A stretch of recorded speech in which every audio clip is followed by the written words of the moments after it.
Hi guys, উইকেন্ডে গেছিলাম কলকাতার বিগেস্ট রথযাত্রা ফেস্টিভ্যাল, যেটা হচ্ছিল পার্ক স্ট্রিটে। ওখানে গিয়ে খুব মজা করেছি। তো লোক দেখতেই পাচ্ছ তোমরা সবাই। এখানে বলরাম, সুভদ্রা আর জগন্নাথ দেবের রথ রাখা ছিল, আমরা সেটা দেখে নিলাম।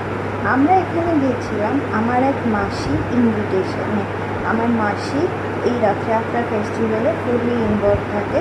উনি আমাদের ইনভাইট করেছিলেন এবং ইট ওয়াজ অল ওয়ার্থ ইট। আমরা গিয়ে প্রচুর মজা করেছি। প্রথমে রথ দেখলাম, রথ দেখে একটু মাসির সাথে দেখা করে নিলাম। তারপরে শুরু করলাম রথ প্রদক্ষিণ করা। রথগুলো দেখতেই পাচ্ছ, খুব সুন্দর করে সাজানো। এটা বলরাম দেবের রথ, এটা সুভদ্রার রথ এবং তার পাশে ছিল জগন্নাথ দেবের রথ।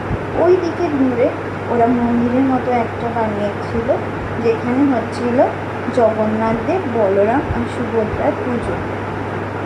আমরা ওখানেও গেলাম, পুজো দেখলাম, মন্দিরটা প্রদক্ষিণ করলাম।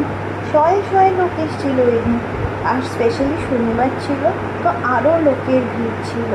তাও ভিড় ঠেলে কোনো মতে ঢুকে আমরা ঘুরে আসলাম, ঠাকুর প্রদক্ষিণ করে আসলাম, পুজো দিলাম, পুজো দেখলাম। খুব মজা হচ্ছিল ওখানে, গান বাজনা, হরিবোল নাম, নাচ, ভক্তদের খুব মজা করছিলাম।